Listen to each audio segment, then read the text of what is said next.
Olá pessoal, voltando com mais um vídeo aqui no canal. Agora esse último vídeo da série de 4 episódios, né, de ETFs focados em pagamentos mensais de dividendos. Então hoje o ETF é o 1677.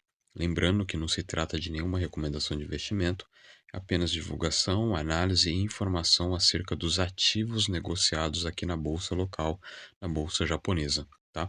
O ETF 1677 ele é um ETF focado em títulos de renda fixa, tá?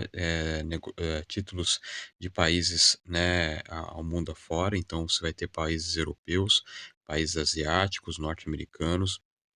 Então, são diversos, né, uma lista extensa de títulos, então você vai estar exposto em diversas moedas.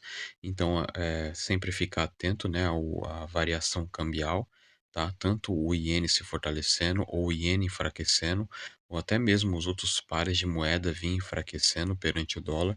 Isso pode impactar na rentabilidade e no recebimento dos dividendos, tá? Então, apresentando esse ETF para vocês, seguindo aqui para o próximo, então, o que é o ETF 1677? Então, ele é um fundo, né, negociado em bolsa, né, negociado aqui no Japão, tá? E focado, né, em títulos governamentais, né? Então, não tem nenhum título de empresa, somente de países, tá? Títulos de dívidas emitidos por governos de diversos países, então, é uma lista extensa, tá? E o foco, né, é um instrumento de renda fixa, tá? Então, por mais que o ETF é um instrumento de renda variável, aquilo da qual o gestor investe, ele compra títulos de renda fixa, tá? Então, indiretamente, você está investindo em renda fixa. Então, as características dele são os pagamentos mensais, né? A diversificação internacional, né? Então, são títulos de vários países, né? Então, reduz, né, o risco de exposição a um único mercado. Então, são diversos mercados, tá? E a renda fixa no exterior, tá? Então são títulos soberanos, tá? Então você tem garantia de recebimento, tá? É, Pontos de atenção, tá? Ele não é contemplado no NISA, tá? Então você não pode comprar e se beneficiar do NISA. Então, caso de venda do ETF com ganho de capital, será descontado o imposto de renda e todos os dividendos recebidos mensalmente também terá o desconto do imposto de renda, tá? Então, as oscilações cambiais, então tem que ficar atento também, né, para não levar um susto, né, digamos, com uma volatilidade, né, dado, né, a volatilidade do iene e das outras moedas mundo afora. Então, isso impacta, tá, nas flutuações dos preços do ETF e também no recebimento do dividendo, tá? Então, e os riscos do mercado de dívida, tá? Por mais que sejam títulos soberanos, né, nós temos que ficar atentos, pois não são todos os países mundo afora que dispõem de uma saúde financeira dado de forma qualitativa, né, de forma saudável, né? Então, nesse ponto também tem que ficar atento. Apesar que eu olhei em todos os títulos, né, todos os países listados, as moedas, então não vi nenhum país com um risco de calote muito alto ali na lista dos ativos, tá? Então, para quem que é indicado esse ETF? Investidores que buscam renda mensal, tá? Buscar também uma diversificação internacional, está exposto a diversas moedas, tá?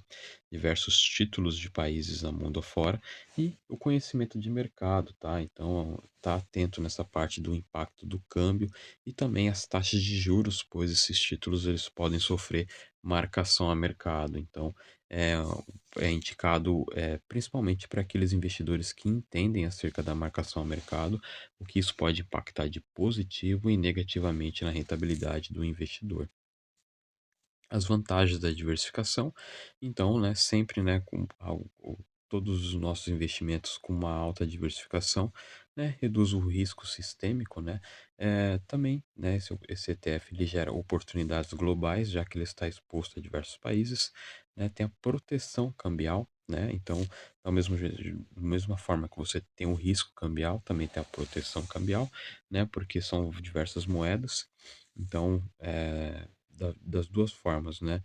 Você pode tanto ter uma proteção caso o iene ele venha desvalorizar demais, né? Então você estando com moedas mundo afora, então vai proteger o teu patrimônio, né? Se caso vier um cenário da qual o iene venha a perder cada vez mais poder, né, ele venha desvalorizar acima de 160 ienes por dólar, né? Então, a cada vez que o iene vai ficando mais fraco, o teu investimento estando em moedas mundo afora, você tem essa proteção cambial, tá?